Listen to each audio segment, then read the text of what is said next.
Great. With that, I will call this meeting to order. This is the meeting of the Colorado Water Conservation Board on Wednesday, May 20th, 2020. I have a few housekeeping announcements for the beginning of the meeting. For participation, the video will be turned off for all participants aside from the board members and active presenters during the meeting. Public participants will be kept on mute for the duration of the call. If a member of the public would like to comment as part of a presentation or during public comment, please email Viola Bralish, viola.bralish, bralish, at state.colorado.us with your name, email, and phone number. Presenters will check in with the meeting host via the chat function 10 minutes prior to the agenda item. If you are having trouble during the meeting, please contact Viola again at the email I just read to you, and we will do our best to reconnect you. For board members, voting procedure. All votes will still require a motion and a second. To do so, board members will either visibly raise their hands or as a backup option, board members can enter a vote via chat directly to me. As we discussed, you can also include all of the organizers to help me with that. I will still identify the names of the person who makes the motion and who seconds and ask for further discussion. Again, you can use your hand up, you can use the chat function. And if there's no further discussion, the vote will be called a little bit differently in this meeting. I will call for objection or recusal first. And if there is no objection, that will signify all in favor and the motion will pass. And for questions and comments by the board, again, raise your hand visibly, or you can send a request to chat and I will do my best to make sure that I am watching that today. So with that, Viola, if we have a flag to put up in the slide, please put it up. And if the board members could unmute themselves for long enough to say the Pledge of Allegiance with me. I pledge allegiance to the flag of the United States of America and to the republic for which it stands, one nation, under God, indivisible, with liberty and justice for all. Thank you for joining me in that.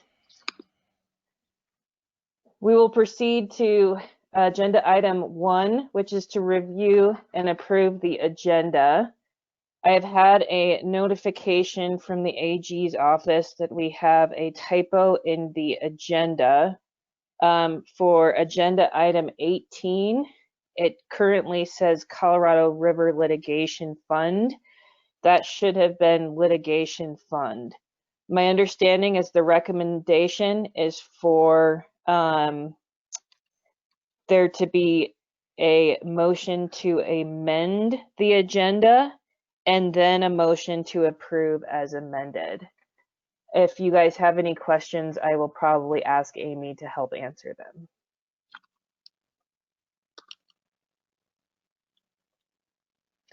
Director Brody. I move that we amend the agenda so that item 18 reads litigation fund. Second. All right, Director Brody has made a motion to amend agenda item 18 to say litigation fund, seconded by Director Felt. Any discussion? Seeing none and seeing none in the chat, do we have any objections? If so, signify by raising your hand or putting it in the chat. Seeing none, the motion passes. Director Brody. I move that we approve the agenda as amended. Second. All right, Director Brody has made a motion to accept the agenda as amended, seconded by Director Yan. Is there any discussion? Seeing none, we'll proceed to vote. Do we have any objections or recusals? And seeing none, this motion is approved. Let's move on to agenda item 2, review and approve the March 11th and 12th board meeting minutes. You have these minutes in your packet.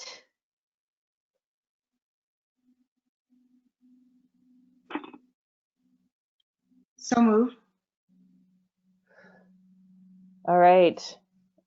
Director Schwartz has moved to approve the March 11th and 12th board meeting minutes, seconded by Director Brody. Is there any discussion? Seeing none, we'll proceed to vote. If there's any objection or recusal, please signify by raising your hand or putting it in the chat. And seeing none, this motion is approved. Let's move on to agenda item 3, approve or remove consent agenda items. I don't anticipate that we have presentations on this one, so I would entertain a motion or discussion on this item. Director Brody. I'll move to approve. Second. All right, Director Brody has moved to approve the consent agenda item, seconded by Director Yan. Is there any discussion?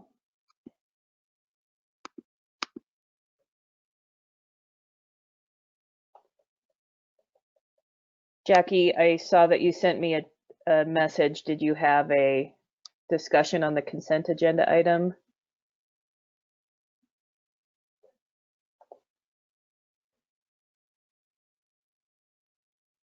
Still trying to get my technology up. She wanted to see if you could, this might be the only way I communicate is via the chat box. Okay. I don't even know if you can hear me. I can hear you. Can you hear me? Nope. Okay. I'm going to chat with her in the text box.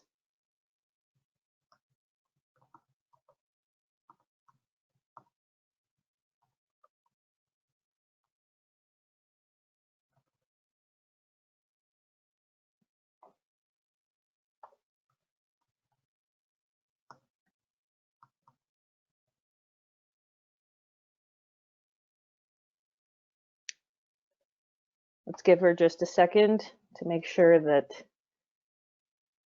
we're allowing for any discussion by the chat function.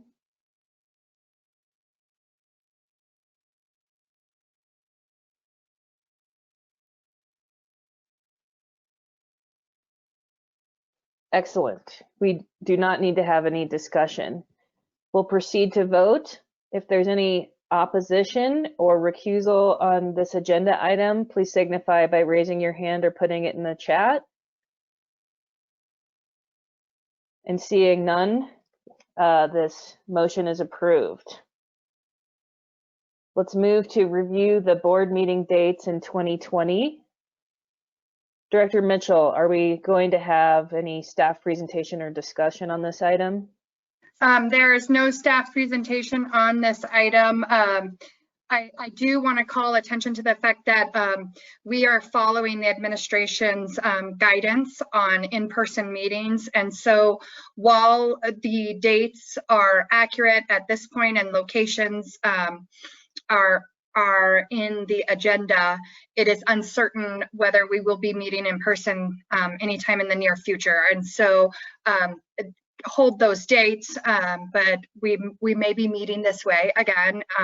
And so I just want you all to be aware of that. Thank you, Director Mitchell. And if there's no discussion, let's move on to agenda item 4, director's reports. And let's start with 4A, DNR Executive Director Gibbs.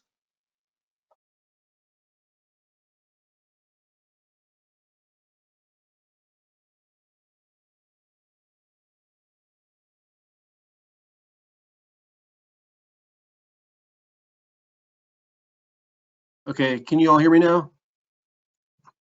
Yeah, okay, great. Yes, thank you. Okay, good. Thank you, Madam Chair. It's great to see everyone. I believe that this is the first CWCB virtual meeting, is that correct? That is correct, Dan. That's correct. So, it just seems like yesterday that we were all in Lakewood at the last meeting that at that point, I remember giving an update about, just a handful of cases of COVID-19 in Colorado. I remember communicating with Gail Schwartz about some of the increased numbers we're seeing in Pitkin County. And wow, I can't believe over the last few months, what the landscape has looked like.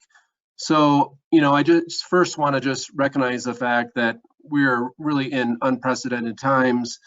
And, my hope is that you are all healthy, that your families are healthy during this challenging time. The DNR, we really consider ourselves a family, and CWCB is obviously a really important division within the DNR. And, during the few, I would say the first month of COVID-19, there were definitely major challenges in terms of, do we keep offices open or closed? And one person was at a gathering that had COVID-19, and then they went to the office and we had to shut down one floor and then another floor and then a building, and just the real challenges that all brought. And now, for the DNR, we are really, working virtually statewide. I have really given the direction early on that I want people to feel safe. If folks can work from home, we want them to work from home, and that's moving forward for the foreseeable future until I tell staff otherwise, more or less right now. But, I think it's important to recognize not only the challenges of our healthcare system, of what we have before us, but what this has really meant the state financially. Gail Schwartz and I were legislators during the last, downturn, 2008, 2009. And I remember I never ever thought I would ever have to vote, against, or for, cuts to, education, for example, or healthcare or roads. But sure enough, we had to make those hard decisions. And this is really much worse than what we saw in 2008. So I just want to give you all a little snapshot of kind of high level financial situation that the state is in. I know Becky is going to give some more details of what it looks like for CWCB. And then I also want to give some other general, updates on some of my other divisions. But, big picture in terms of this economic situation, we're really facing 3 consecutive budget years of real challenges, starting right now. We are actually not done with the 2019-2020 fiscal year, but we're expecting, major cuts and challenges from now through the fiscal 2020-2023 year. Our DNR leadership and budget staff are really working daily, if not hourly, to respond to the changing situation. The JBC has been working really around the clock.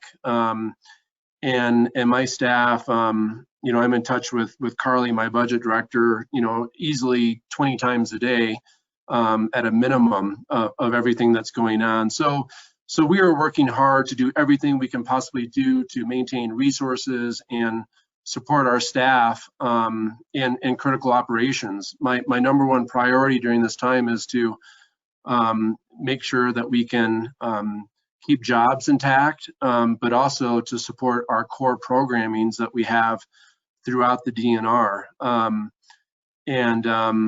And it's going to be a moving target, as the JBC comes out with recommendations. The rumor is that JBC will likely come up with finalizing the recommendations possibly as soon as today, if not by tomorrow. So again, it's just moving quickly. So, as I mentioned, I'm going to, give a kind of high-level update, but Becky will provide a status on direct impacts to CDBC, especially the cash funds and grant funding. But you all should know that, the legislature they're making incredibly difficult situations this year. We have really important priorities for natural resource programs, but just imagine all the important, programs for our schools, for our healthcare, for roads, and really essential services across the state. I don't know if Greg Felt's on the line too, but our county and municipal partners are so important as well in this, and I know that they're really struggling too. So local governments are also just a very important partner within this. So let me talk fiscal 2019, fiscal year 20 that we're in right now. The governor passed, or he brought forward an executive order to really respond to state agencies to really engage and direct in fiscal conservation efforts to reduce spending for this current year and also to help preserve resources for next fiscal year. So the executive order that he signed a few weeks ago called for, more or less cutting spending, reduced spending by $228.7 million for this fiscal 19-20 year. And in part, that was required because there's a mechanism in state statute. It's called the sequestration provision that more or less says, you don't have the money to pay for the services, you have to make cuts immediately. And so that was part of that sequestration effort. And by most accounts that I have heard, the state has never had to actually apply the sequestration provision. And so that's just what I want to share too, of how serious the fiscal climate looks like. Also early this week, the governor signed another executive order, 2020-70, allocating $1.67 billion in CARES Act funding for a variety of different purposes across the state. It includes $205 million transfers to state disaster emergency fund to cover COVID-19 emergency spending on medical and public health needs. It reduces the immediate likelihood that the state Tabor emergency reserve funds will be required for response. That includes $66 million supported by CWCB cash funds. Also for fiscal year 2020-21, we got to pass the budget, so the budget outlook for the upcoming fiscal year has changed dramatically since the JBC began considering, the governor's 2020-21 request back in January. And just to give you a snapshot of how much it's changed, the JBC is now working to balance a budget to account for general fund revenue that's approximately $3.4 billion short. That will be partially offset by federal aid, but we still don't know exactly what that looks like. So to give a snapshot about the shortfall in terms of percentages, that is 25% of the general fund budget shortfall. So also, as part of the efforts to balance the budget, the JBCs voted to transfer revenue from cash funds to general fund to offset some of the shortfalls. So that includes $45.5 million transfer from severance tax perpetual base fund, which Becky will talk about more detail a little bit later. And since I did mention severance tax, and we all know severance tax is so critical for the programming that CWCB and funding for the agency. To give you an idea of what we're looking at for the March forecast to May forecast, 2020-21, we originally for right now fiscal year 19-20, we're at 133.1 million, and this is statewide, so not just DNR or CWCB. So then it went down for 2020-2021 to 37.4 million. And then just a few months later in May, the forecast, again, we started with 133.1 million for forecast. but that dropped all the way down to 15.8 million. So to give you another way to say this, fiscal year 20 for severance taxes is about 45% less than 2019, and fiscal year 21 is projected to be about 88.2% down from fiscal year 20. So for fiscal year 2021-22 development requests, we are just really in the early development stages of really looking at, how we put together the budget for that. But most recent projections reflect that we'll experience about a $2.1 billion gap for 2021-2022. And a lot of folks, if I had a crystal ball, I'd have no idea, what kind of federal assistance may be. It's likely we will not see the federal assistance that we're seeing now. So there's just like so many uncertainties right now. And again, we are working, really hard with our budget teams to just not only deal with what the current situation looks like right now, but to plan for the future. And so we are working to be creative, and we want to support the folks that work for CWCB and the DNR, and we want to work collaboratively with all of our stakeholders during this crisis. And we're gonna be all right. We're gonna weather this storm. But just to be really honest, you wouldn't expect anything else from me. It's really challenging right now. So I want to when I'm done, I can answer any questions too. I know Becky's going to get in more detail about budget stuff. I just want to give a snapshot too of some of my other divisions. I'll stay away from everything water related. But in terms of oil and gas, we are still involved in our rulemaking process where we're implementing Senate Bill 181, and that's moving right along. And we've had numerous virtual meetings. However, we did decide to move one of the really important rulemakings to a later date until the professional commission takes over. Professional commission, it'll be very similarly modeled to like the PUC, Public Utilities Commission, but they will start on July 1st.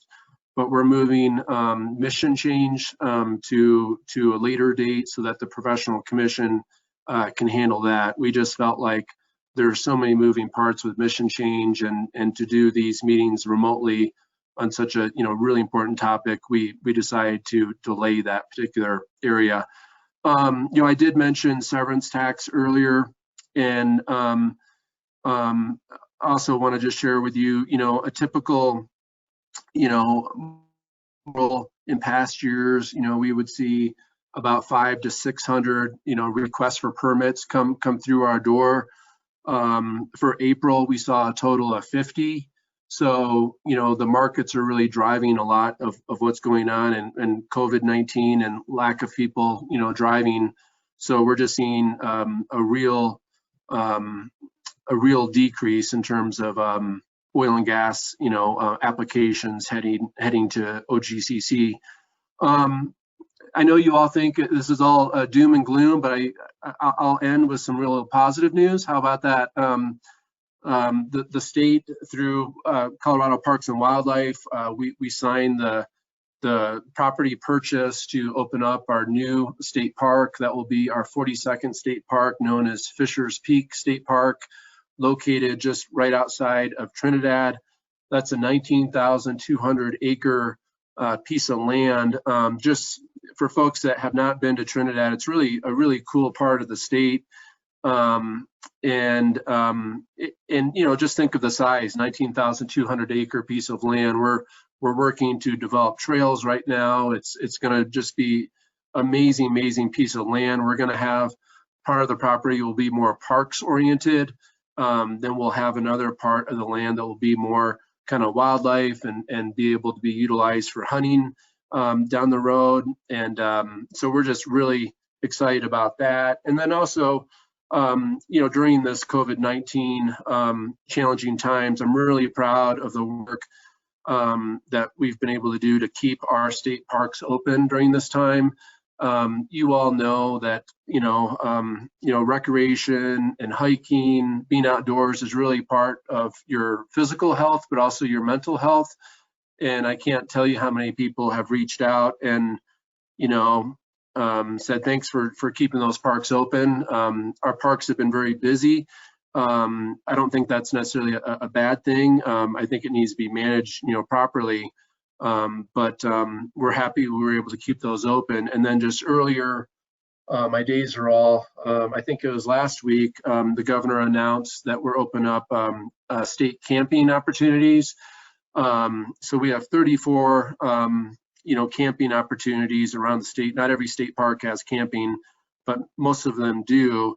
And we are working closely with county commissioners to make sure that they are supportive of moving forward with opening up camping. But to date, we've had about 30 of these, campgrounds that are open.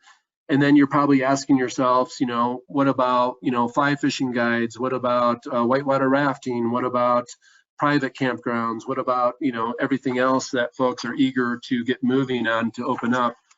Well, I'm on various different committees that contemplate, next steps of opening up new opportunities for outdoor recreation. And just want to share with you the 6 main criteria that the governor is using to help inform his decisions on what opens up next. And that's what level of suppression the virus that we have able to achieve. What is the ability to do testing and containment? Will this decision put vulnerable populations at significantly greater risk? Does our healthcare system have the capacity to handle surge? And what's the level of risk for societal, economic, psychological reward? And then last is the policy sustainable? The governor doesn't want to flip a switch on and off. He wants to, try to have decisions that are made that are able to stay open longer. A lot of this is dependent on obviously what the numbers look for hospitalization rates, COVID-19 positive cases. We do not know the exact numbers for the state yet. We will know more of what safer at home guidelines mean for the state later on this month or early June. And at that point, the governor will be making more decisions on, restaurants, ski resorts, other items as well. So I know this was a really long update, so I apologize. I just felt like some of these items are really important to cover. So with that, I'm happy to answer any questions. Again, Becky's going to get into more details on finances of CWCB. But again, I'm happy to answer any questions, and I'm going to be here for most of the day. Amy Moyer, my assistant director, is also on the phone. There'll be times where I have to skip out for other calls here and there, but for the most part, I'll be here. Thank you, Director Gibbs. I really appreciate that report. I have not seen anything come in on the chat, so I will ask now if there are any questions or comments for Director Gibbs. And feel free to text me later on or call if you have any follow-up on anything that you want to talk to me about later too. Director Felt. Hey, Dan. I just wanted to say thank you for your day in, day out work on the spectrum of things you talked about, but I think in particular as it touches kind of the recreation and kind of that nexus between the state and local government. I know that you've been in a lot of really tough conversations, and I've been a part of those or created some of the stress maybe at certain moments. It is really tough what we're dealing with, and I just want to tell you that we appreciate it, and out here we certainly realize how tough it is, and so just hang in there. Thank you. Yeah, thanks, Commissioner. And I mentioned earlier, but I know that local governments and you all are under enormous stress too, and you've been a very polite nudge on some of the issues we're working on. So I always happy to work with you and partner with you. Thank you. Are there any other comments or questions for Director Gibbs?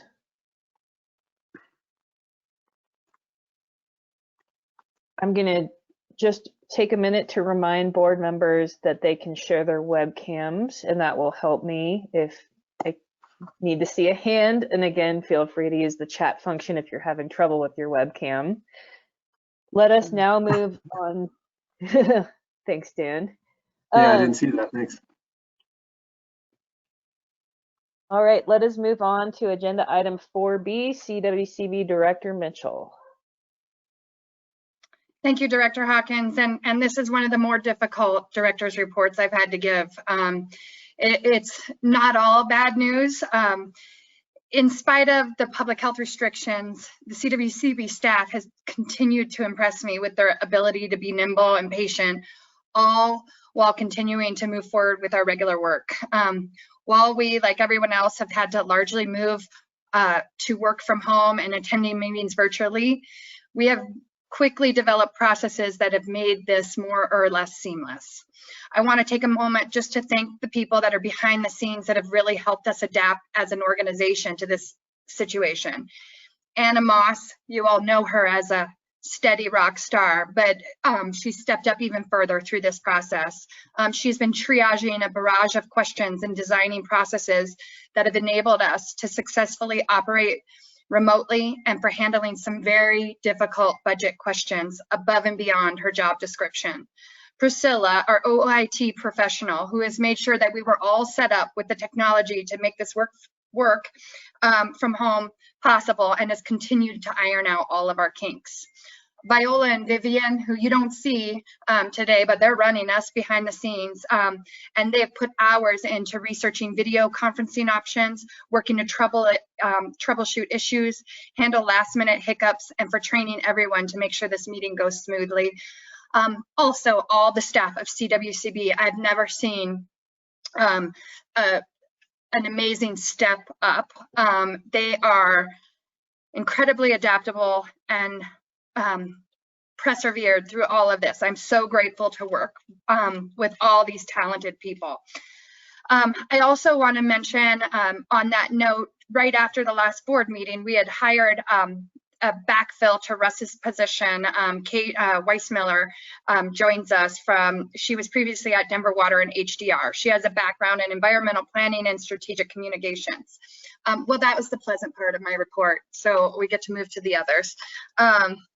You heard Dan mention the state budget shortfall. CWCB has already seen a few of these impacts and will likely see more. In regards to the demand management funding, in order to backfill budget shortfalls for this fiscal year, an executive order restricted spending of $750,000 of the original $1.7 million for demand management funding. In addition, we're reverting 117 of this funding in order to meet DNR's reduction targets that you heard Dan mention. The CWCB has been able to conserve demand management funds as directed through a few steps. Less travel, more virtual meetings due to constraints related to COVID-19, and the ability to do more work in-house than previously anticipated. Despite the changes in the funding amount, the CWCB is continuing to facilitate work groups and other components of the demand management feasibility investigation. And we will continue, we will still plan to report to the board with the findings as in July. That's always been the date, and we will meet that target. In terms of CWCB cash fund transfers, the JBC staff recommended including general fund transfers totaling $35.3 million, $25.3 million from severance tax perpetual base fund, and $10 million from the construction fund. However, last Friday, the JBC took action to sweep $45.5 million from the perpetual base fund for budget balancing purposes. They have not yet made any decisions to transfer funding from the construction fund, though this may still happen. In addition to any JBC directed transfers, CWCB's construction fund and the severance tax perpetual base fund contribute $33 million each to the Tabor Emergency Reserve for a total obligation of $66 million. We have yet to see whether and how much will be used for the emergency reserve. Although the recent executive order has reduced the immediate need to use CWCB funds for emergency spending. CWCB has never been in a situation where there is simultaneously an economic downturn and a global pandemic that could require the use of Tabor emergency reserves, in addition to general fund transfers. As a result, we are still evaluating the potential impacts for the next fiscal year and beyond. The severance tax revenue forecast for the next several years reflects the impact of record low oil prices due to the economic effects of COVID-19 and other pressures on the commodity market. The CWCB Perpetual Base Fund and the Severance Tax Operational Fund are both facing lean revenue years ahead. However, there is a much higher level of uncertainty in the current forecast than usual. DNR and CWCB are monitoring the outlook of severance tax funds and the potential program impacts carefully. This obviously has an effect on our programs. In terms of grant funding, given the uncertainty of the state's budget at this time, the CWCB was directed to postpone the majority of grant awards originally scheduled for review at this meeting until the July board meeting, when we hope to have a better understanding of the status of cash funds and future economic projections for the state. At that point, we will reevaluate the funding available and prioritize our grant recommendations accordingly. While we know that the Water Plan Grant Program is an important funding source for projects aimed at implementing Colorado's water plan, we need to be responsible stewards of the state's resources and mindful of the impacts of awarding grants that may have to be retracted in the future, depending on the status of our funds. The CWCB is continuing to move forward with all grants and loans that have been awarded to date. Grantees and borrowers should continue to contract and invoice as planned. Our goal is to keep CWCB core programs intact, and we will continue working with our partners to advance and implement Colorado's water plan. In regards to legislation, I'm sure that many of you are curious about what the impacts will be to our annual projects bill and species conservation trust bill. So are we. We can say that the $10 million general fund transfer that was to be split between the Water Plan Grant Program and the Water Supply Reserve Fund is now off the table. But beyond that, what happens with both of these bills is largely out of our control and will be up to the tough decisions being made by the General Assembly. Back when the legislature was currently in session, House Bill 1157, the temporary in-stream flow loan bill, passed.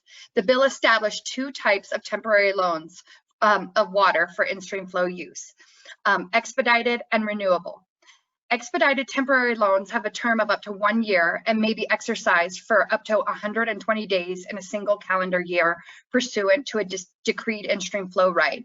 Renewable loans may be exercised for 5 years over a 10-year period and for no more than 3 consecutive years. An applicant may reapply for a renewable loan for up to 2 additional 10-year periods. I want to move on to some good news. In regards to Colorado River, things are moving onto Colorado River issues. Reclamation has officially initiated the process to update the 07 interim guidelines. This has begun not the initiation of the renegotiations, but rather a limited technical look back at the effectiveness of the previous guidelines. They are not looking at the operations going forward at this time. Pursuant to guidance from Reclamation and given the importance of beginning this process with a collaborative and coordinated effort, the 7 Colorado River Basin states have worked closely to draft a letter regarding the look back to Reclamation. We have coordinated with all the other basin states, and we've also been in contact with stakeholders, tribes, and other water users to ensure their comments have been considered. The key points of this letter that we focused on were highlighting the history of collaboration and cooperation among the basin states and the importance of state engagement in the process moving forward. We also focused on the anticipation of a process that invites input and perspective from a broad group of stakeholders. We also gave encouragement for Reclamation's efforts to keep Mexico informed as the effectiveness review process continues, as well as various water users, tribes, and NGOs. We also requested for the incorporation of all themes and purposes listed in the 07 guidelines in the effectiveness review, including those regarding the effects on water storage in both Lake Mead and Lake Powell, and avoidance of curtailment in the upper basin. We also requested that the effectiveness review consider the results of river management arrangements adopted subsequent to the guidelines, including but not limited to the drought contingency plans. We also supported Reclamation's position that the review is retrospective with a focus on past operations. We're looking forward to moving from the look back to the renegotiations with all of our partners across the state.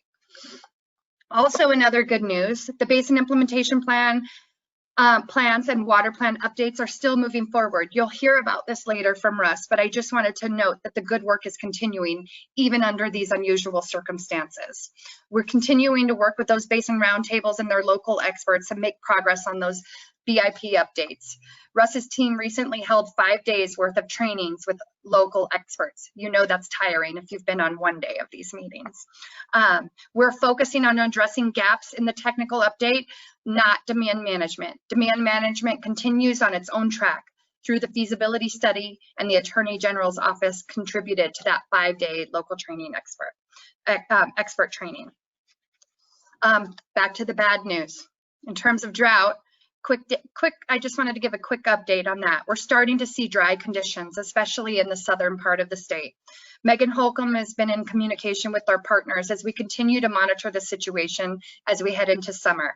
Megan convened the drought task force members remotely on April 23rd for an annual review of roles and procedures should the state's drought plan need to be activated.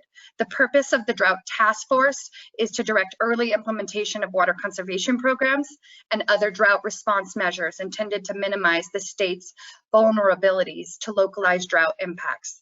The task force has the ability to look at specific actions by sector based on need.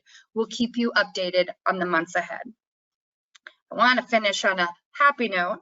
And so Chatfield, this is a success story. After 3 decades of collaboration among the CWCB, state partners, and the federal government, on May 12th, the U.S. Army Corps of Engineers issued their final approval to store up to 20,600 acre-feet of water in Chatfield Reservoir. There have been lots of twists and turns with this project, but it's a perfect case study of how multiple partners can come together and leverage resources to develop storage capacity that also benefits agriculture, the environment, and to develop and enhance recreational opportunities along the way. The project will provide water storage for agricultural operations through the Central Water Conservancy District at the lower end of the South Platte, and provide water storage for growing Front Range communities, including Highlands Ranch, Castle Rock, and Castle Pines. The project involved rebuilding portions of Chatfield State Park to accommodate the increased water levels and completing a number of projects aimed at improving wildlife and aquatic habitat. Modification to the state park amenities, including the floating marina, boat ramp, swim beach, bike trails, parking lots, tree thinning, forest floor cleanup on the walking trails. On-site environmental mitigation include restoring Plum Creek and the South Platte, 2 of the reservoir's primary tributaries, to control erosion and improve habitat. The project also includes a dedicated environmental pool, which will provide stream flow through the metro reach of the South Platte during historically drier times of the year.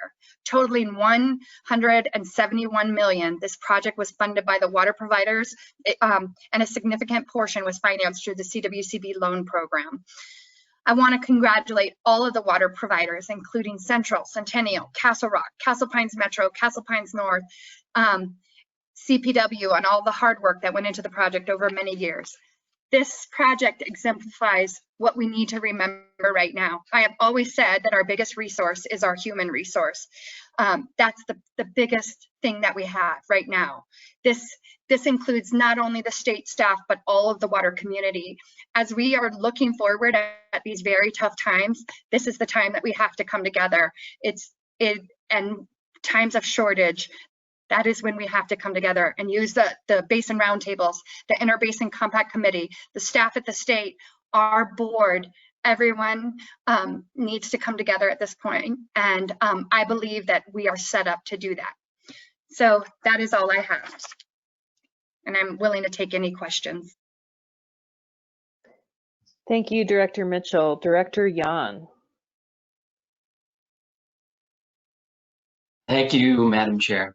And I just want to touch on Chatfield reallocation and good work to everyone, staff, and all the participants. I just wanted to make one clarification. Sitting here east of Sterling on the Platte, the Central Colorado Water Conservancy District we can consider as the center of the basin, not the end. So you mentioned that Central Colorado Water Conservancy District is the lower end. It's actually, when we look at it, we think of it as part of the Front Range anyway. So it's just all where you're Thank you for the correction, Jim. You're welcome. The best part of the basin. How about that? Yeah. Thanks for the report. Director Dutton. I just want to thank you, Becky, for that great report, and then also thank you for your attitude and the leadership that you've shown. You know, it's unprecedented, it's confusing, and it's just kind of a crazy deal. And through this whole ordeal, you've been steady and caring and just really taking care of your staff. And I am just always so proud to be part of this group. Every article that comes out that's talking about water issues and where we're at with the state and funding, and you know, we all get it. We all get that it's a big deal, but there's always a quote from you, Becky, that just says that, hey, we're going to get through this. And I really appreciate your emphasis on, you know, maybe our financial position is going to change for a little bit, but we're really going to leverage our human capital and our partnerships. And I think that that's exactly the right message, and I'm just so proud of you. So thank you. Thank you very much. Director Schwartz is still having some trouble, and she in the chat said, "Great report in tough times," and asked, "What is the balance of the Chatfield loan currently?" I'm gonna have to get back to you on that, so I have the very exact numbers. I don't like to do roundabout numbers. I believe are responsible for about 90% of the project costs through a loan. So I will get back and we can put it in the chat. So yeah, I can hear fine. Unfortunately, I'm here, but whatever, the camera doesn't want to recognize me. So I am interested as to what the status of the shares are in being sold, and certainly Director Gibbs remembers the difficult times getting this Chatfield done through the legislature, that it is an opportunity to create this Front Range storage, but also a great opportunity for our partners to pick up some of the costs. So that's where looking forward at our budget and the capacity in our loan programs, will that translate, if we sell off the shares at Chatfield, will that translate into funds that we'll have available for future loans? We probably want to do a full analysis of that. That is a deeper seated question than a one-to-one translation, to be perfectly honest, Gail. So we can let you know on the status. I think there's been some movement on a certain portion of them, and I will have Lauren, who really manages Chatfield from in-house, get back to you on that. Becky, do you want me to jump in real quick with what I know off the top of my head? That would be perfect. Thank you, Director Schwartz. This is Lauren Riss. So I think you're asking two slightly different but related questions. One is the status of the orphan shares that CWCB currently owns outright and is interested in selling to other water providers. And then the status of the loans, which we currently have a number of loans with existing participants in the project. I can tell you in terms of what we are moving forward with in selling orphan shares, we have just completed the sale of 500 shares to Dominion Water and Sanitation District within the last couple of months, and are working on, within the next year or so, selling all of the remaining orphan shares to a couple of different participants. Those negotiations are still in process, and so I don't want to announce who those folks are just yet, but we are making some really good progress on that, and we'll have more to report to the board on that in the near future, I hope. And the question about the status of the loans, we have, Kirk is going to have to correct me here, but I believe we have now 6 participants with loans in the project, and those have all shifted now in terms of their status into repayment, and that will come in over the course of a number of years over the life of the project, and we can get you the balance in terms of what we have left that is currently debt to participants. But that is not a number I know off the top of my head, but we can get that to you. Well, I wouldn't expect it, but thank you very much. That's very helpful, and I think the orphan shares sales is promising as well. Director Gibbs. Thank you, Madam Chair, and thank you, Director Mitchell, for your great report. A lot of detail there. You mentioned some thank yous to your staff, but I want to say thank you to you for the board members. Just so you know, we have division director meetings. We were doing those actually daily for quite a long time now. We do these 3 days a week, and this whole process is challenging.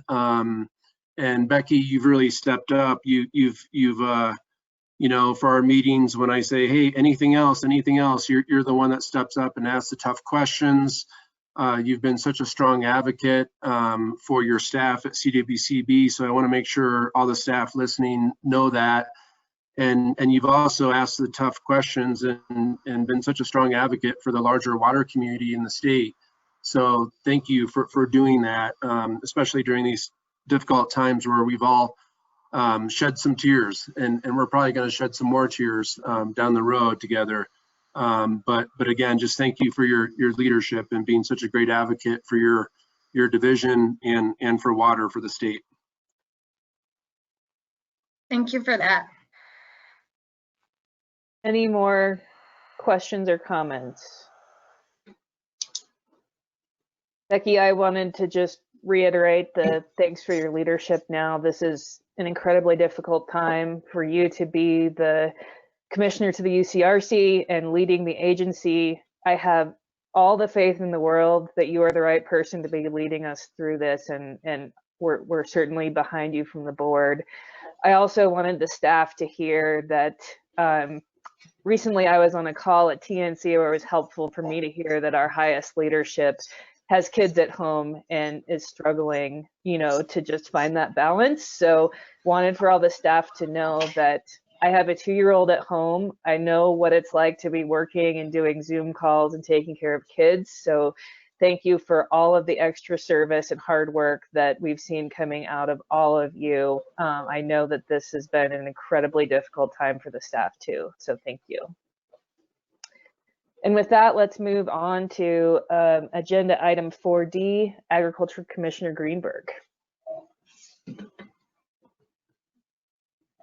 All right, thank you so much, Director Hawkins. It's good to see everyone. Thanks for all of your comments this morning. I won't reiterate the tough times we're in because, of course, we're in the same boat over at the Department of Ag. But just so appreciate Director Gibbs and Director Mitchell, your updates this morning and laying out the reality that we're all facing at our state departments. And of course, as individuals, Celine, as you mentioned, we've got a lot of young parents on our team who are figuring out how to be homeschool teachers as well as doing full-time jobs throughout this pandemic. So I'm going to stay really brief this morning. Just a quick update from Department of Ag. We are predominantly telework these days, have been since the beginning. Really proud of our team for continuing our operations and our services from afar. We have temporarily suspended some of our non-essential field inspections, but we are starting to resume portions of our field work in a safe manner for the start of the season. So dealing with a lot of operational changes and management of our teams and all of their needs, but just really an incredible shout out to all 300 plus staff at CDA who are taking this in stride and helping us figure out how we continue to move forward with different operations, but not necessarily fewer or less well done. We're doing a lot of work from afar. Of course, deep in the budget trenches, so really trying to get creative. As Director Gibbs said earlier, you know, my priority is retaining our staff and our core programs. So we are continuing to fight for everything we can and also do our part, because of course, as a state as a whole, we're facing some real tough questions, and we're asking those of ourselves as well. But that doesn't mean we are not also pursuing our wildly important goals still. And I do want to give a shout out to CWCB, to the board, and also the staff, in particular Alex Funk and Cindy Lair on my team, who have been really working to bring together water and our effort around soil health. So we have actually a grant now with CWCB to start implementing our soil health program, which will much more to come on that within the next month or so. But thank you everyone for your partnership on our soil health initiative. This remains a priority for us to get support out to the field, to advance soil health even in tough times, and all of our stewardship goals. You'll see my cat can't avoid the camera. This is the lie. He joins every Zoom meeting.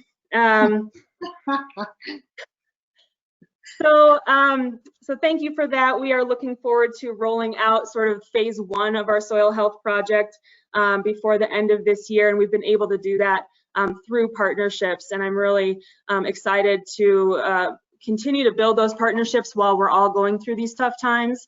We're certainly focused on leveraging our synergy and collaboration, not necessarily spending more money. Of course, we're all looking to dig deep in our pockets, but there's some big work to be done that we can do together. So thank you all for that work. Last few things, we have a really incredible COVID response infrastructure, if you will, the Department of Ag. We've got Tom Lepetsky, our Marketing Division Director, running our Food Security Task Force. So we're combing the food and ag supply chains every day, looking for pinch points and then working to resolve them. We've beefed up our comms team because there is an incredible demand on our communications staff, as I'm sure you all know, working through the Joint Information Center for emergency response, but of course the day-to-day issues. For instance, we now have an outbreak of rabbit hemorrhagic disease in Colorado. If you have rabbits, please be on the lookout, or if you know anyone who does. So our Animal Health Division is managing multiple outbreaks at once, human and animal, and just couldn't be more proud of their work. We've also got a livestock working group for all the issues we've seen in the livestock supply chain, especially in processing. And we're doing a lot of work in thinking through how we can support more distributed, more localized processing, especially for cattle, so that our livestock producers have options and we don't face a similar pinch point that we're seeing right now with our large processors in the future. And then we've also got our ag recovery team. So we're doing a ton of work led by Jordan Beasley, our ledge liaison, on ag recovery. Yesterday, Secretary Perdue announced the details of the $16 billion in support that will be coming through USDA. So we'll start seeing money flow next week. And we also helped introduce a bill in Congress that is being introduced today that would help bring block grant dollars to state departments of ag to help in recovery efforts as well. So a lot moving in terms of bringing resources here. And then lastly, Director Gibbs mentioned mental health, and that remains a core effort of ours. This afternoon at 3:30, I'll be going live on Facebook for a virtual press event with the governor and Director Michelle Barnes from Department of Human Services. We'll be announcing our sort of 2.0 effort on mental health support. We have a new short film. We'll have PSAs playing all around the state on rural radio, English and Spanish materials. And this is a really distributed effort. So anyone who's interested in being a part of this, sharing info, we're gonna have note cards like we've had for years with updated visuals. We'll have posters, and you can screen our film or use our PSAs if you want. So more information to come, but I'll be sure that you all, the board, has all of that information. And that's it for me today. Thank you, everyone.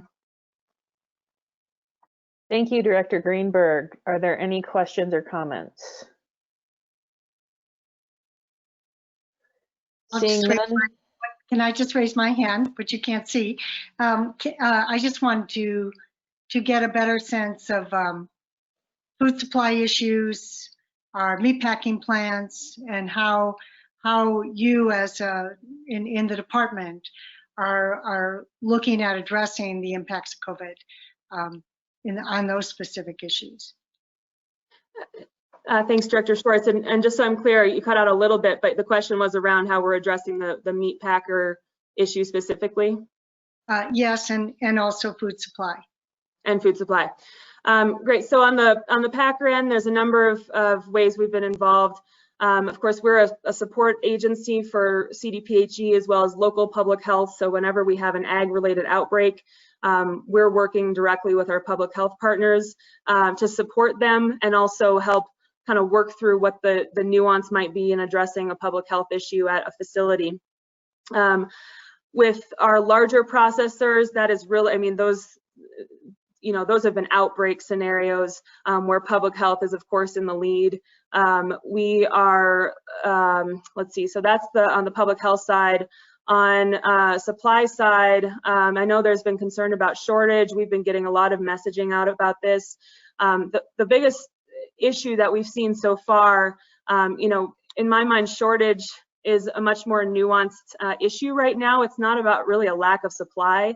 It's about this massive pivot in where demand is. So when we had restaurants shut down, we were eating about 40% of our meals as a country through food service or restaurants. So all of a sudden, overnight, you got that shut down, and the supply chain needs to pivot to grocery stores, where we're now doing over 90% of our shopping. So we can't change that supply chain overnight. So that's where we've seen empty shelves.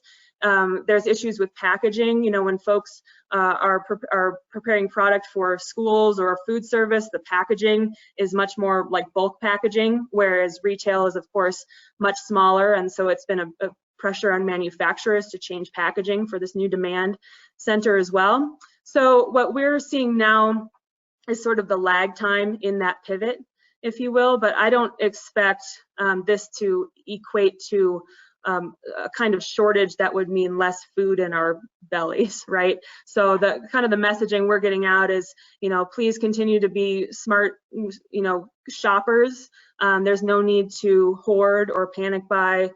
We have an incredible food supply, and we just need to get it where there is demand. I should add to this too, so I mentioned we're working to see what we can do to reinvigorate local processing where it's needed. So we've been working with our custom exempt facilities, with our producers, to figure out what the gaps are, and really reviewing, our options. Our options on the table are increased inspection, either through USDA's FSIS or through developing a state program, which is very complicated and expensive. So, we'll see if that's the way forward. There's also pinch points in demand, in jobs and job training, and facility expansion. So we're looking at that. And then the other aspect is, that's mainly for cattle. We do have feeder pigs in the state, and you have seen this be an issue in other states where on the pig side, the supply chain moves so quickly that it's hard to have any sort of slowdown or breakdown in the system. So we're working with all the players across the pork supply chain to do everything we can to keep that moving and make sure we don't have some of these events like we're seeing with euthanasia in other states. So we're doing everything we can to avoid that, make sure our producers come out whole, we have excellent animal welfare and environmental protection, and we don't let food go to waste unnecessarily. I hope that answers your question, Gail, but happy to go into any more detail. Yeah, thank you so much. All right, seeing no other questions or discussion, let's move to agenda item 4E, State Engineer Ryan. Thank you, Madam Chair. And I believe Vivian has a PowerPoint for me that I'm going to go through very quickly for you all. And the objective of my PowerPoint is really just to address for you all the way we are operating with our COVID considerations. Are you all seeing that yet? Okay.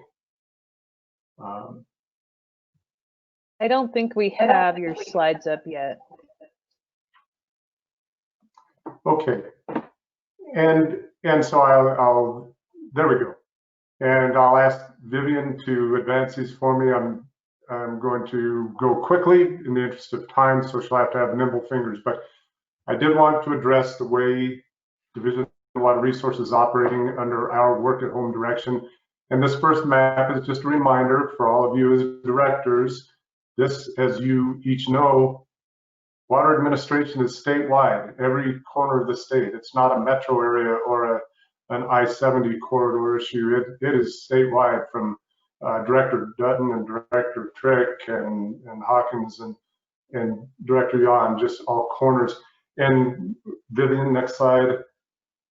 When we do this water administration, we're doing it not just as divisions or as a state, but each one of these pieces of the puzzle is a water district where we have a water commissioner that is doing administration within that discrete basin. And these are the things that need to continue critically during this time when we're working from home and all the work that is being done. Next slide, Vivian.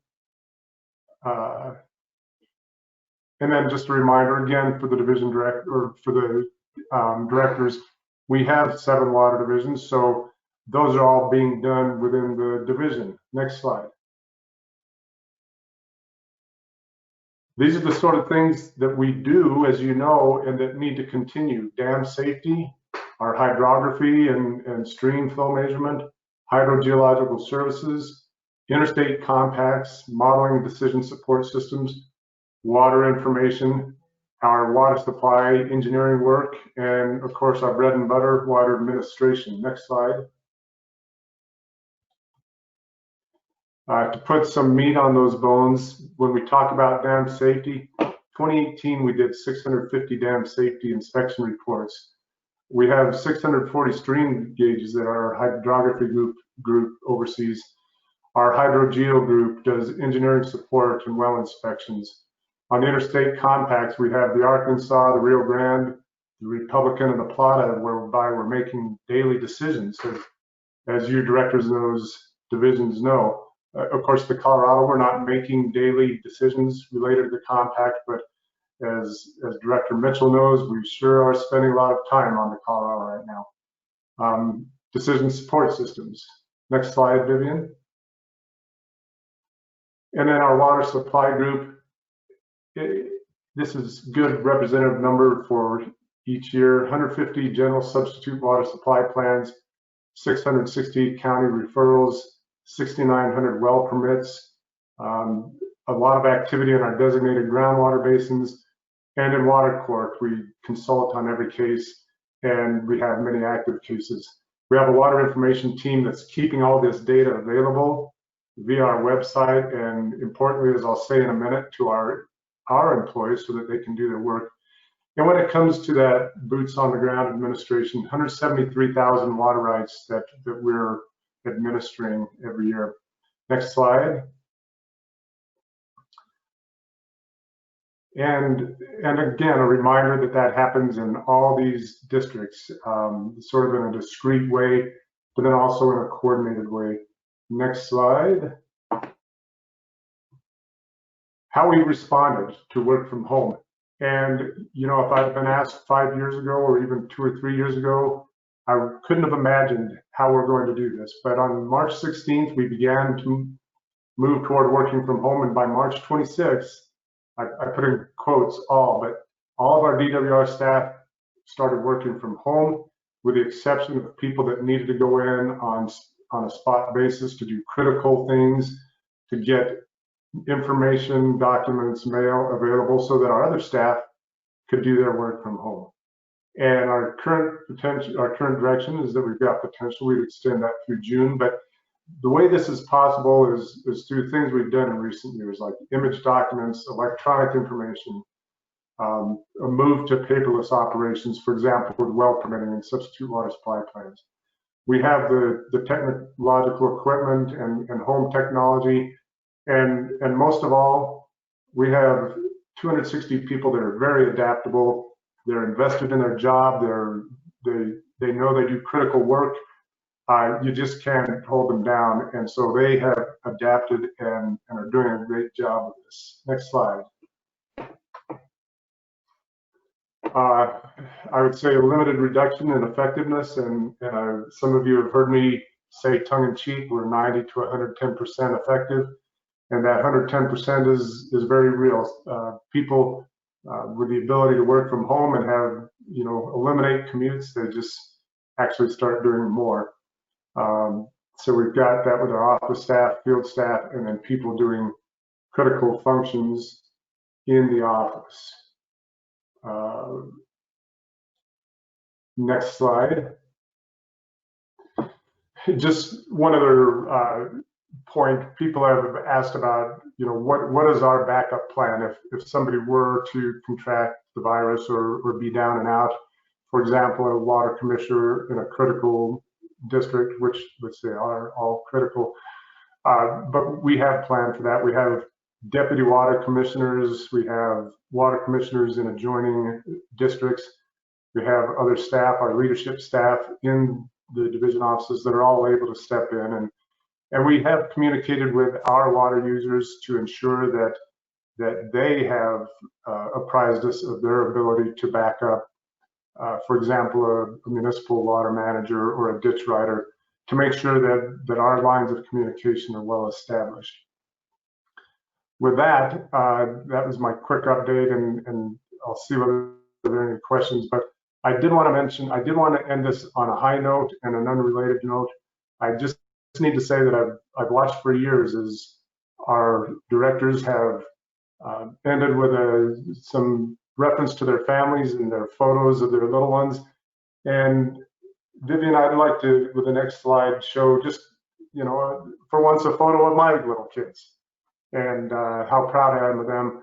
Unfortunately, those photos are a little dated. So if I could go to the next slide and just show you maybe an updated photo of my two little guys and some other significant others.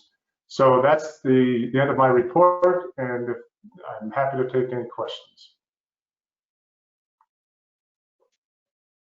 Thank you. Are there any questions for Director Ryan?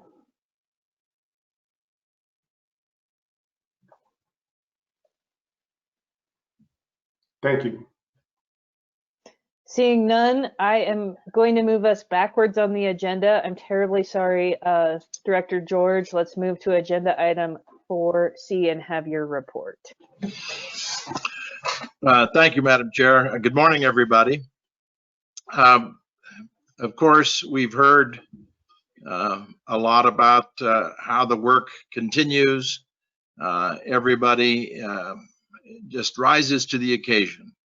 And it's really impressive to see that. In spite of these difficulties that we're in,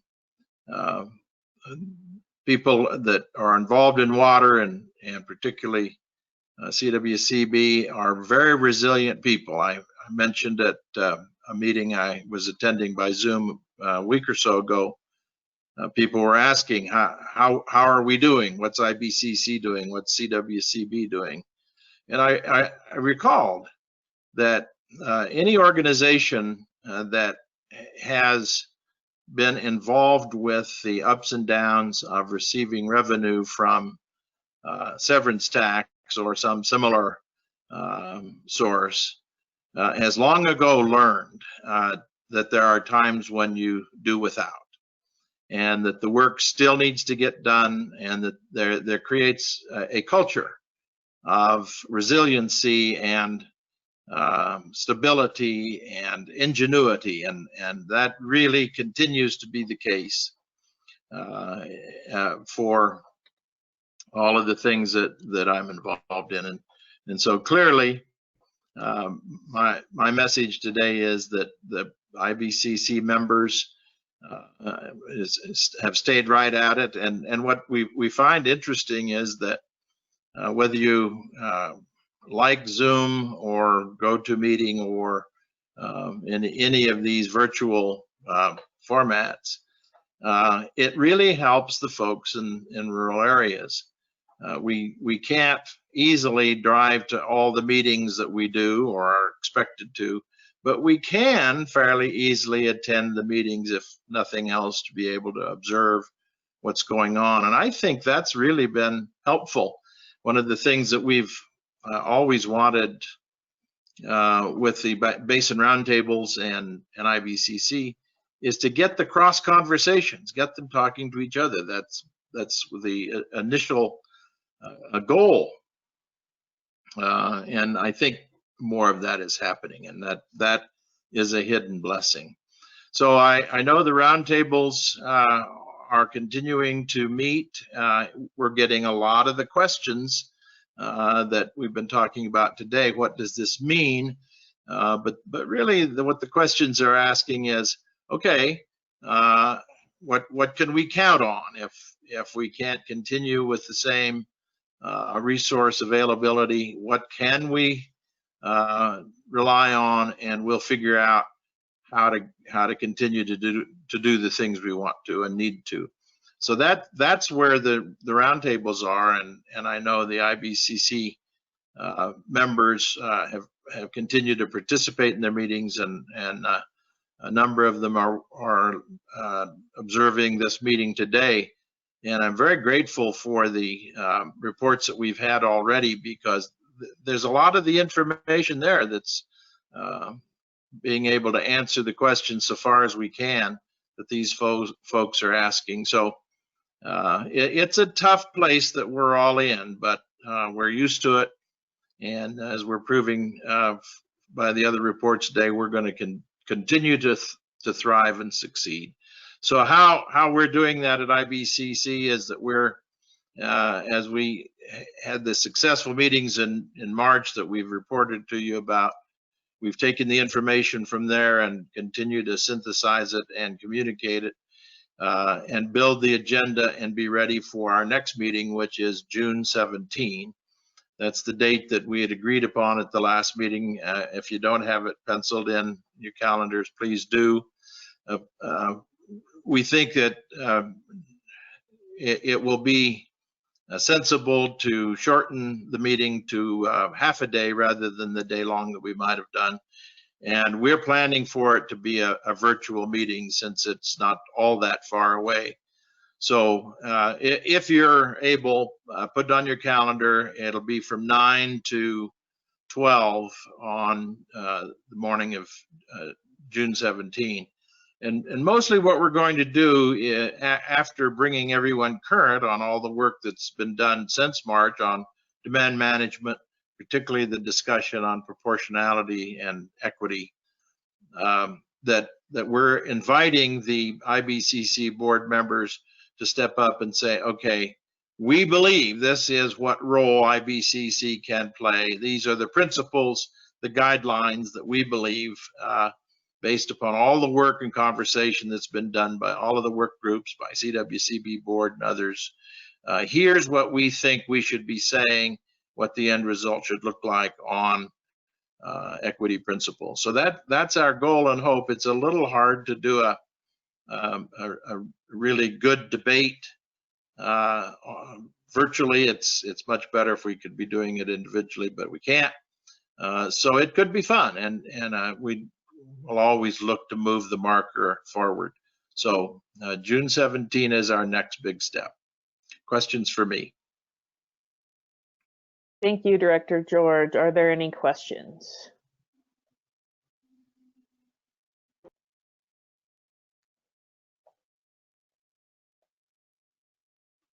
Seeing none, I will move us along to agenda item 4F, Division of Parks and Wildlife, Director Prenslow.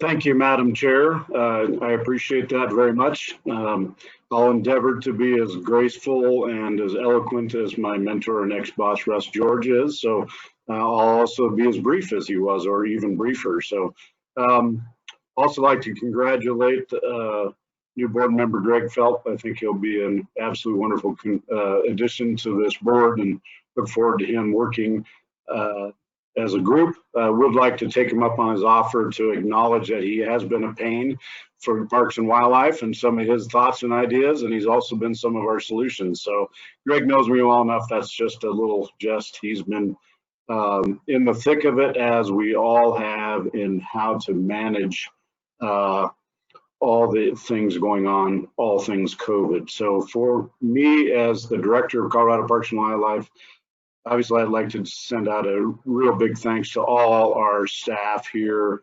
As Becky has, they've been working double time, whether it be from home or on state wildlife areas or state parks.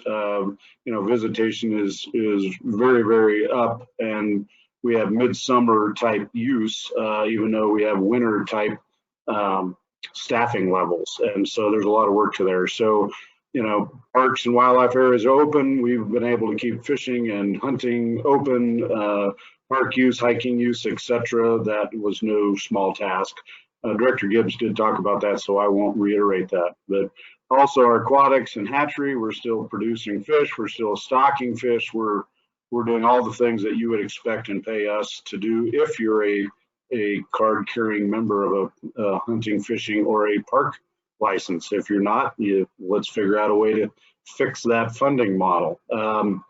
Also want to recognize all the sacrifices of that field staff and their families, as again, we learn how to be school teachers while we're doing our job, while we're still taking our homes. So with that, I will end. I can tell you our motto at Parks and Wildlife has been, let's learn to manage to yes. No is simple, but we're going to manage to yes, and we are going to keep our customers and our staff safe while doing that. So with that, thank you very much for this time.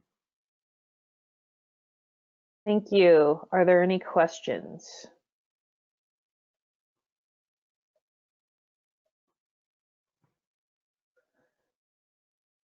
Seeing none, I will ask if we have a report from the Water Resource and Power Development Authority today.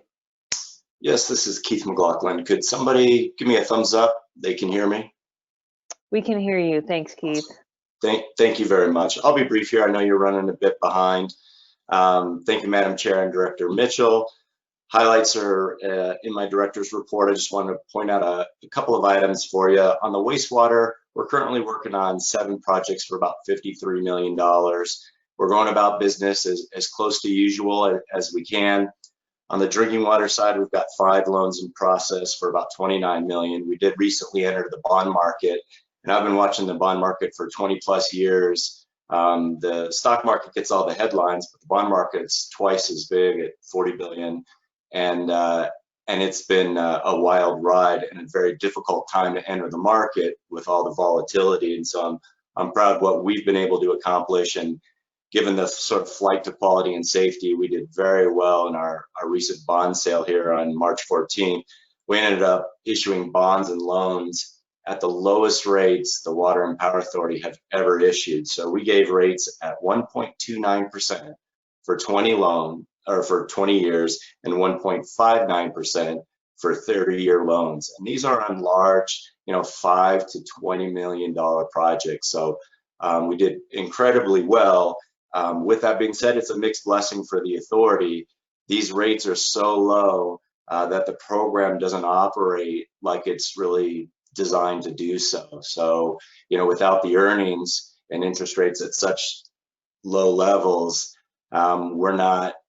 our capacity is shrinking and our admin fees are shrinking. So we've got some challenges ahead, like all folks do, but that's just one of them. We are preparing for a potential 4th stimulus bill that could make its way to the states, and I know that's not certainty by any means, and it's struggling probably to get through the Senate. But that's something that we're at least anticipating that could come to us. And rather than being reactive, we're being much more proactive on this round and trying to prepare staff and set up at least a framework to think more strategically and more proactively in case there are funds that come to the state of Colorado that we need to disperse in a quick manner. We did receive our CAP grants on the drinking water side for about $21.7 million. On the wastewater side, we've applied. We expect those funds to come in at about $12.7 million. That's primarily where our funds come from. We don't get any state funds. That's good and bad news from the authority standpoint, but so far the federal funding seems to be in place, and again, we may receive additional funding through the stimulus. Our staff is working remotely. We went to full remote back on March 16th, and our staff has done a pretty incredible job of keeping things moving under the circumstances. Our next board meeting is June 5th. It's planned to be a Zoom audio video conference call. That'll be our second one we've done, and that's probably the way we'll operate until guidelines have changed. We are looking to phase back staff into our building at some point here in June, but we're only going to do that once the office can be as safe as manageable. So we're looking at supplies and protocols and putting those in place to be able to manage it. We only have 15 staff in my office. Under the program, it's more like 60, but my office is 15, so we'll probably bring half back on a part-time basis and phase them in over time. And then the last thing I wanted to mention to this board was I'm really proud of the work that certain staff has done with regards to demand management. I sit on the demand management funding work group, and we had our last meeting yesterday, and so Amy Ostek, Anna Moss, and Russ Sands has done an incredible job pushing a group that can be like herding cats. We tend to go in a lot of different directions, and they've been very patient and persistent with us and getting us to an agreement as much as we can and trying to keep us on point. So I want to thank staff and make sure the board knew what a great job they've done. So with that, I'll stop there and open it up for any questions. Thanks very much for having me. Thanks, Keith. Are there any questions?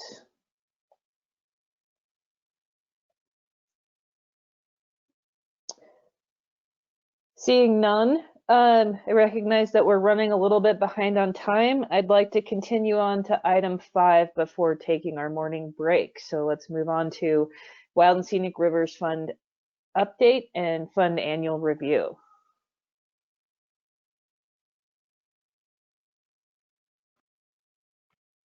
Good morning, board. Can you hear me?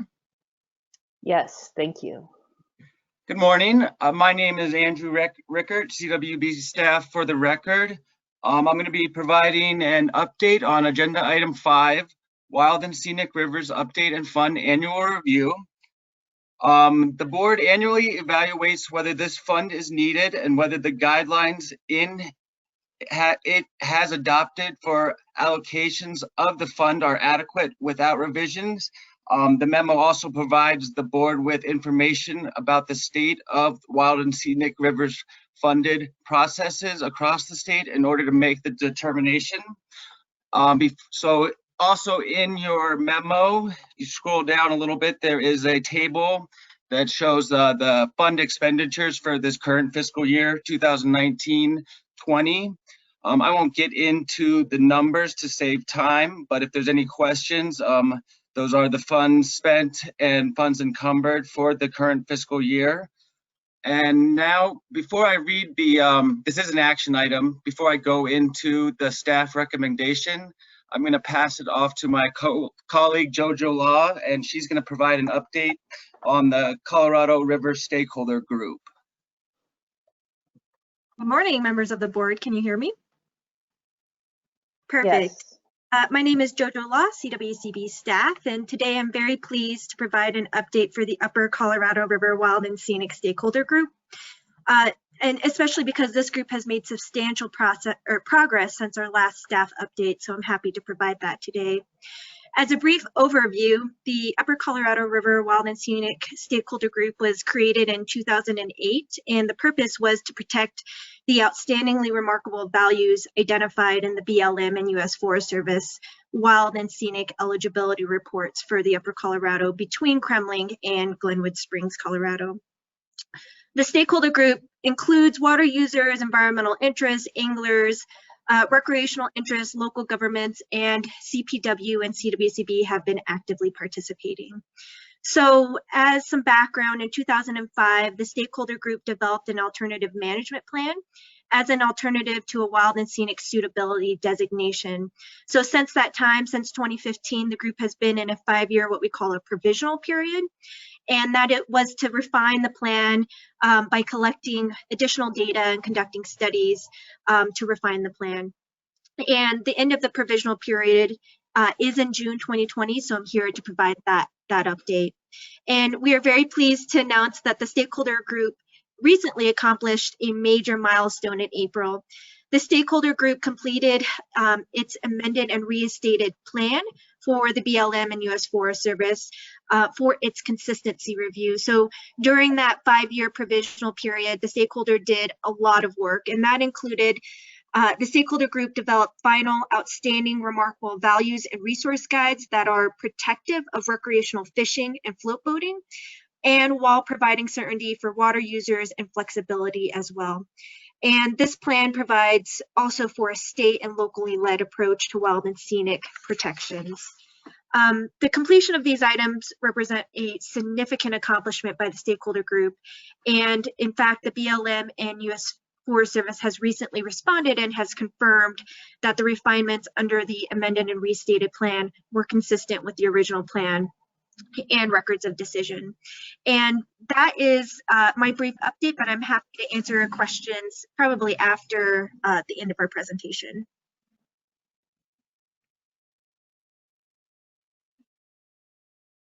So if there are no questions at this time, I will read the staff recommendations to the board. Okay. Staff recommends that the board first affirm that the need and purpose of the Wild and Scenic Rivers Fund still exists and is expected to continue in the future. And 2, affirm that the existing terms and conditions for the allocation of funds from the Wild and Scenic Rivers Fund are adequate without revision.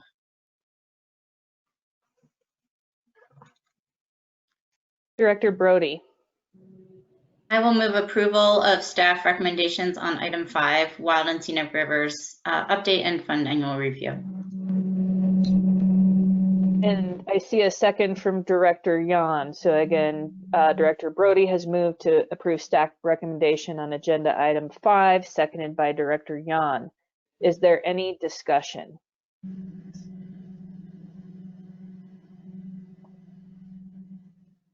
Seeing none, we will proceed to vote. If there's any recusals or opposition, please signify by raising your hand or putting it in the chat. And seeing none, the motion is approved. Thank you, board. And thank you, Andrew. We are at 11:08 now. We're a little bit behind. I am going to suggest that we do agenda item 6 and then take a break. Is the staff ready to do agenda item 6? Yes, I am. Thank you. Let's move and welcome Amy. Thank you very much. I'll try to keep this pretty brief as I know we're running behind. I don't have a presentation for you today, but I'm here today to just provide some updates on Colorado River issues. And I think Director Mitchell did a great job of covering the letter, the 7-state letter on the 07 guidelines effectiveness review. So I'm going to skip over that and just address demand management today. So, we're nearing completion of the work pursuant to the 2019 work plan. So we thought it would be beneficial just to provide a reminder of where we are in the process and where we're planning to go from here. So as you all know, over the last several months, the work groups have been meeting pursuant to the work plan. That work plan was adopted in March 2019 by this board, but it did take some time to, iron out the details and establish the work groups. So they didn't actually start meeting until a few months after that. You all directed them to meet at least 4 times in fiscal year 2019 through 2020. The work groups have all, I believe, met that requirement, and in many cases, they've actually met more than 4 times. And it's been really interesting to see in the face of all of the COVID stuff that the work groups have actually, in many cases, been meeting more frequently. And we've actually been able to save a lot of money that way that has helped us to continue this important work despite the cuts that we've been seeing. So the focus of the work groups as provided in the work plan has really been identification of key threshold issues. At the time that the work plan was adopted, the goal and the focus was really to provide an opportunity for discussion among key stakeholders, Colorado River experts, and water users, and to provide a forum to have open and frank discussions and truly initiate a grassroots efforts where the work groups would initiate the discussion and identify those threshold issues with the ultimate goal of framing the issues for the board, and with a stopping point at the end of the fiscal year where they would hand this discussion over to the board once that initial phase of the feasibility investigation was complete. And of course, the time to pass this discussion to you all as the board is coming up soon, and we've been thinking a lot about what that's going to look like. I've been thinking, as an aside, I've been thinking about this a lot in the same way I think of the interim 2007 guidelines, but on a very different timeline. In other words, this initial stage was interim in nature for a reason. We gave the work groups an opportunity to really have some robust discussions and identify those threshold issues with the understanding that there was going to be a stopping point for that, at which point you all would have the opportunity to do a deep dive into what they've been working on and really think about what the next step should be. So in that spirit, the work groups really did begin with very open-ended, robust discussions and have continued on that path, but are now really focusing on summarizing those discussions for you all to take a look at in July. We've been providing very clear guidance throughout the process and at the work group meetings that we don't expect them to or desire for them to reach consensus or agreements on these issues or provide guidance to the board on exactly how demand management should be figured out or anything like that. They're just really identifying the issues, and we're doing our best to help them organize their thoughts for all of you. We also have the consultants on board now, which we're really excited about, and they're getting to work on their literature reviews and have been attending some of the meetings of the work groups to help inform their work on that lit review. And additionally, the IBCC has been considering and continues to look at that big question of equity. And we've really viewed them throughout this, in essence, as an additional work group, tasked with looking at this specific issue of equity and providing the board with some insight on how they see that big question. So our hope is, and we anticipate a report coming out of IBCC that looks somewhat similar to the work group reports and really just summarizes their discussions to date. So to get back to the next steps for the board, like I said, we really plan to do a deep dive with you on what the work groups have been discussing. That's going to start with the July board presentation, but we are very mindful of the fact that a board agenda item is probably not sufficient to provide for a deep dive into what the work groups have been doing. There's a lot there. There's going to be a lot there to think about. So what we would like to do is conduct a workshop with the board to really provide an opportunity to dig into all of this information.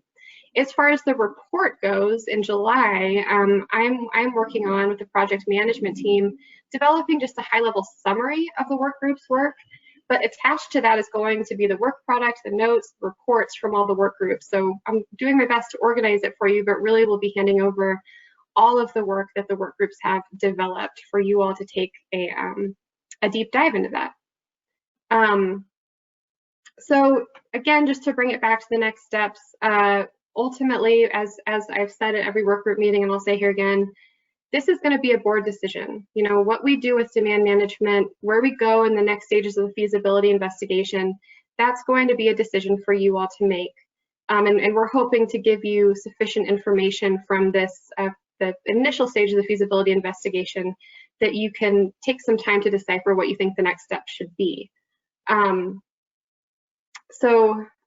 Like I said, we'll look forward to the July report, and then we'll plan on that workshop. And at that workshop, what we'd really like to do is give you all the opportunity to, again, just do a deep dive into the work of the work groups and what we've learned so far, but also to give you an opportunity to kind of choose your own adventure, so to speak, and think about developing, with our guidance and help, of course, your own recommendations and thoughts for what the next stage of this feasibility investigation will look like. And of course, we'll be there to provide guidance and support through that process. But I just wanted to emphasize that, you know, we're going to have some time to really think through and work through these issues with you, and allow you to have the space to really fully consider that determination as to next steps.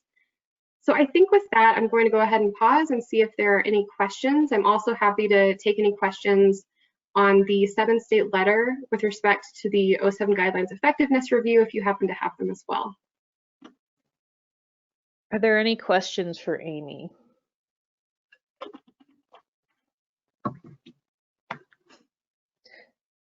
Well, seeing none, I will ask my question. Amy, when can we anticipate seeing the summary and the reports from the demand management work groups? So we are hard at work on that now, and we're helping the work groups kind of get their thoughts organized and, you know, into documents and work products. We're planning to present that to you at the July board meeting. So we will have a packet that will be included in your board packet for July. And we do intend to have an agenda item to go over that. But like I said, I think you may find that it's a lot of information and will benefit from a deeper dive. So you will be getting a report in July, but we can talk more about that beyond the July board meeting. And we're thinking that the workshop is going to be in August. Is that what I remember reading in my board packet? I think that's what we're thinking at this point. We can start to look at scheduling that if that, you know, is what we think makes sense. But yeah, you know, I think that the goal is just to give you all, like I said, sufficient time to think about it, and then we can have discussion at the board meeting, perhaps of how you would like to see that workshop structured and what you'd really like to focus on. But I think August might be a good time for that. What I am hearing from my basin is that there's some eagerness for us to move this discussion along. So I'm just trying to figure out how, as the board, we can help with that, you know, moving it along, realizing that it's a very complicated issue and that I think all of us will want to approach it very carefully and have time to review materials and talk to staff along the way. And I'm also mindful that we are now experiencing drought again in my corner of the state, which may sort of accelerate some of our discussions down here. Absolutely. And one thing I'll note is that it's possible that there will be some maybe lower hanging fruit, so to speak, you know, some easier issues for the board to begin to tackle that they see coming out of those work groups.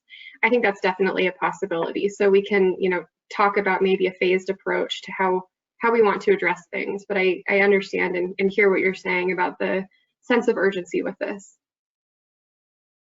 Director Brody. Thank you, Madam Chair. First, Amy and work group leaders and staff and all of the participants, I really want to thank everyone who has poured so much time and energy into this process. I personally like the idea of a workshop just because there is so much information and so many great thoughts that have been generated through the process, and I want to make sure that we give all of that work the time and attention it deserves. So perhaps at our July meeting, once we've had at least a preliminary opportunity to review the report, we can provide some additional feedback on what issues might warrant further discussion or teasing out in a workshop. And I'm eager to have that as soon as we can, but also want to give staff the time necessary to approach it to continue to approach it in a very thoughtful and strategic manner, as you have been doing all year. Thank you. Thanks, Director Brody. Director Dutton. Yeah, I echo Director Brody's sentiment. I think that, you know, this is such an incredibly complex issue, and so many people on the work groups have spent an incredible amount of time and, you know, just volunteered all this brain power to create such detailed content for us to review. I think we really need to set aside, or I agree that we need to set aside a pretty big chunk of time so that we can really dive into it and really understand where folks are coming from. And I also wanted to kind of piggyback Director Hawkins. I'm have been in the same boat where, you know, I think people are excited and people are ready to kind of move things forward. And it sounds like that was kind of the push-pull at the IBCC meeting in March. Was some folks feel we're moving too fast, others feel we're moving too slow, and so I just really appreciate the staff's efforts to honor the process that we laid out. That, you know, last May we approved this work plan and said that it would be a year-long effort, and they've continued to be steady and keep it going in a way that is, you know, it's true to the process. It's giving space so that people can provide their thoughts and really weigh in and you know, have that opportunity to dialogue. And so, you know, that's kind of where my head's at. If folks are like, hey, what's taking so long? It's like, you know, we laid out this really deliberate process, and I'm just so pleased that staff have done such a great job in following it step by step to get us here. So thank you guys for all of that. Thank you, Director Dutton. And I also just have to note, I'm so appreciative of all of the time that so much CWCB staff has put into this, people who don't typically work on demand management or Colorado River issues. So I'm just incredibly thankful for all of the work that staff and also the work group members have put into this.